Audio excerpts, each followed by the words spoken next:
சிந்தாமணி கோபத்தின் உச்சத்தில் விஜயாவின் வீட்டுக்குள் நுழைந்த அந்த நிமிடம் அங்கே இருந்த அனைவரும் பதறிப் போனார்கள். அவளது முகத்தில் இருந்த ஆத்திரம் சாதாரணமானதாக இல்லை. "என் மகளை எங்கே மறைத்து வைத்திருக்கிறீர்கள்?" என்று சத்தமாக கேட்டவள் அண்ணாமலையை நேராக பார்த்து கடுமையாக பேச ஆரம்பித்தாள். "உன் மகனும் உன் மருமகளும் சேர்ந்து என் மகளை கடத்தி வைத்திருக்கிறார்கள். என் மகள் எனக்கு திரும்பி வரவில்லை என்றால் உங்களுடைய குடும்பத்தில் ஒருவரையும் நான் அமைதியாக வாழவிட மாட்டேன்" என்று எச்சரித்தாள். வீட்டின் வாசலிலேயே நின்றபடி அவள் எழுப்பிய சத்தம் தெருவிலிருந்தவர்களுக்கு கூட கேட்கும் அளவுக்கு இருந்தது. அதை கேட்ட விஜயாவும் அமைதியாக இருக்கவில்லை. "எங்கள் வீட்டுக்குள் வந்து இப்படி கத்துவதற்கு உனக்கு என்ன உரிமை?" என்று பதிலடி கொடுத்தாள். இருவருக்கும் இடையே கடுமையான வாக்குவாதம் வெடித்தது. சிந்தாமணி தன் மகளை இழந்த தாயாக வேதனையோடு பேசினாள். ஆனால் விஜயா அவளது குற்றச்சாட்டுகளை ஏற்க மறுத்தாள். சில நிமிடங்கள் முழு வீட்டிலும் பதற்றமான சூழல் நிலவியது. இறுதியில், "நான் சொன்னதை நினைவில் வைத்துக் கொள்ளுங்கள்" என்று எச்சரித்துவிட்டு சிந்தாமணி அங்கிருந்து கிளம்பினாள். ஆனால் அவளது கோபம் அங்கேயே முடிவடையவில்லை. விஜயாவின் வீட்டிலிருந்து நேராக மீனாவின் அம்மா வசிக்கும் வீட்டிற்குச் சென்ற சிந்தாமணி அங்கே தனியாக இருந்த அவரை பார்த்ததும் இன்னும் அதிகமாக கோபமடைந்தாள். "உன் மகனும் உன் மகளும் சேர்ந்து என் மகளை மறைத்து வைத்திருக்கிறார்கள்.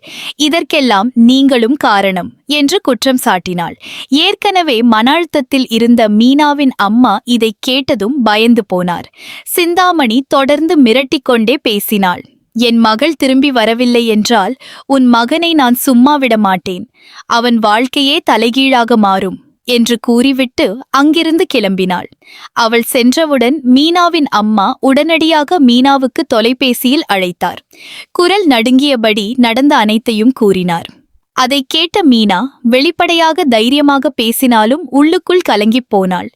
"அம்மா, நீங்கள் கவலைப்படாதீர்கள், எதுவும் ஆகாது, நாங்கள் எல்லாவற்றையும் பார்த்துக் கொள்கிறோம்" என்று கூறி சமாதானப்படுத்தினாள். ஆனால் போனை வைத்த பிறகு அவளது மனதில் ஒரு பெரும் பயம் உருவானது. உடனே முத்துவிடம் இந்த விஷயத்தை கூறியவள், "சிந்தாமணியின் ஆத்திரம் நாளுக்கு நாள் அதிகரித்துக் கொண்டே போகிறது" என்று கவலையுடன் சொன்னாள். மீனா கூறியதை கவனமாக கேட்ட முத்து, "நாம் தவறு செய்யவில்லை, இருவரையும் பாதுகாப்பாக வைத்திருக்கிறோம். அதனால் இப்போது பயப்பட வேண்டிய அவசியமில்லை" என்று நம்பிக்கை அளித்தான். இருப்பினும் நிலைமை எப்போது வேண்டுமானாலும் மோசமாகலாம் என்பதையும் அவன் உணர்ந்திருந்தான். மறுபுறம் விஜயா வேறு ஒரு திட்டத்தில் ஈடுபட்டிருந்தாள். மனோஜை அழைத்து கொண்டு ஒரு வழக்கறிஞரை சந்திக்க சென்றாள். அங்கே ரோகிணி தொடர்பான விவாகரத்து விஷயத்தை விரைவாக முடிக்க வேண்டும் என்ற எண்ணத்தில் பேச ஆரம்பித்தாள். 5 லட்சம் ரூபாய் கொடுத்தால் கையெழுத்திட தயாராக இருப்பதாக ரோகிணி கூறியிருக்கிறாள். "நீங்கள் அவளிடம் பேசி பார்த்து உறுதி செய்யுங்கள்" என்றாள். உடனே வழக்கறிஞர் ரோகிணிக்கு அழைப்பு விடுத்தார். சில நிமிடங்கள் நடந்த அந்த உரையாடலில் பணம் கிடைத்தவுடன் ஆவணங்களில் கையெழுத்திட தயார் என்று ரோகிணி கூறினாள். இதை கேட்ட விஜயாவுக்கு ஒரு நம்பிக்கை ஏற்பட்டது. பணம் இன்னும் ஏற்பாடு செய்யப்படாத நிலையிலும் அதை எப்படியாவது திரட்டிவிடலாம் என்ற எண்ணத்தில் அவள் செயல்பட ஆரம்பித்தாள். மனோஜும் இந்த விஷயத்தை பற்றியே சிந்தித்துக் கொண்டிருந்தான். பின்னர் மனோஜ் தனது ஷோரூமில் தனியாக அமர்ந்து பல யோசனைகளில் மூழ்கியிருந்தான். பணத்தை எப்படி சேர்ப்பது, விவாகரத்து பிரச்சனையை எப்படி முடிப்பது என்று கவலைப்பட்டு கொண்டிருந்த நேரத்தில் ரோகிணி அங்கே வந்தாள். அவளை பார்த்ததும் மனோஜ் சற்று ஆச்சரியமடைந்தான். "பணம் ஏற்பாடு செய்யும் வேலை எவ்வளவு தூரம் வந்திருக்கிறது?" என்று ரோகிணி நேராக கேட்டாள். மனோஜ் உண்மையை மறைக்காமல், "இன்னும் முழுமையாக ஏற்பாடு செய்யவில்லை, ஆனால் முயற்சி நடக்கிறது" என்றான். ரோகிணி வெளிப்படையாக அமைதியாக இருந்தாலும் அவளது மனதில் வேறு கணக்குகள் ஓடிக்கொண்டிருந்தன. பேசிக் கொண்டிருந்த போது மனோஜ் தனது குடும்பத்தின் தற்போதைய பிரச்சினைகளை பற்றி கூற ஆரம்பித்தான். சிந்தாமணியின் மகள் தொடர்பான விவகாரம், சத்யா மற்றும் ரேகா பற்றிய விஷயம், முத்து எதிர்கொள்ளும் ஆபத்து என அனைத்தையும் அவன் கவலையுடன் கூறினான். அவன் அறியாமல் சொல்லிய ஒவ்வொரு தகவலும் ரோகிணியின் மனதில் ஒரு புதிய திட்டமாக மாறிக்கொண்டிருந்தது. குறிப்பாக ரேகா மற்றும் சத்யா எங்கே பாதுகாப்பாக வைத்திருக்கப்படுகிறார்கள் என்ற தகவல் அவளுக்கு மிகவும் முக்கியமானதாக மாறியது. மனோஜ் கவனக்குறைவாக பேசிய சில வார்த்தைகளிலிருந்தே ரோகிணி முழு முழு உண்மையையும் புரிந்து கொண்டாள். வெளியில் எதுவும் தெரியாதது போல நடந்து கொண்டாலும் அவள் மனதில் வேறு ஒரு முடிவை எடுத்திருந்தாள். அங்கிருந்து கிளம்பியவள் நேராக சிந்தாமணியின் வீட்டிற்குச் சென்றாள்.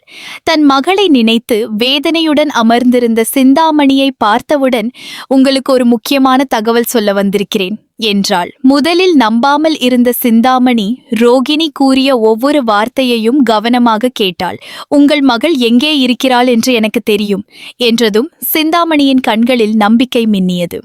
ரோகிணி மெதுவாக அந்த இடத்தின் விவரங்களை கூறினாள். ரேகாவும் சத்யாவும் ஒரு கிராம வீட்டில் பாதுகாப்பாக வைத்திருக்கப்படுகிறார்கள் என்றும் அங்கு எப்படி செல்ல வேண்டும் என்றும் விளக்கினாள். இதை கேட்ட சிந்தாமணி உடனே தனது கணவரை தொடர்பு கொண்டு விஷயத்தை கூறினாள். இப்போதே போக வேண்டும், நம் மகளை மீண்டும் வீட்டிற்கு அழைத்து வர வேண்டும் என்று உறுதியுடன் சொன்னாள். ரோகிணி தானே வழிகாட்டியாக வர சம்மதித்தாலும் தன் பெயர் இதில் வெளிவரக்கூடாது என்று நிபந்தனை வைத்தாள். சில மணி நேரங்களுக்குப் பிறகு அவர்கள் அந்த கிராமத்தை அடைந்தார்கள். வீடு அமைதியாக இருந்தாலும் உள்ளே பதற்றமான சூழல் நிலவியது. வெளியே வாகனங்கள் நின்ற சத்தத்தை கேட்ட பாட்டி ஏதோ தவறு நடக்கப் போகிறது என்பதை உணர்ந்தார். உடனே ரேகாவையும் சத்யாவையும் தனித்தனி அறைகளில் மறையச் சொன்னார். பின்னர் கதவை திறந்து வெளியே வந்தார். அப்போது சிந்தாமணி நேராக உள்ளே நுழைய முயன்றாள். என் மகள் இங்கே இருக்கிறாள் என்று எனக்கு தெரியும் என்று கூறியவள் வீட்டின் உள்ளே தேட ஆரம்பிக்கும்படி தனது ஆட்களிடம் உத்தரவிட்டாள். பாட்டி எவ்வளவு தடுத்தாலும் யாரும் கேட்கவில்லை. ஒவ்வொரு அறையும் திறந்து பார்க்கப்பட்டது. இறுதியில் மறைந்திருந்த ரேகாவும் சத்யாவும் கண்டுபிடிக்கப்பட்டார்கள். ரேகாவை பார்த்ததும் சிந்தாமணியின் கோபமும் நிம்மதியும் ஒன்றாக வெளிப்பட்டது. அம்மா, யாரும் என்னை கடத்தவில்லை. நான் விருப்ப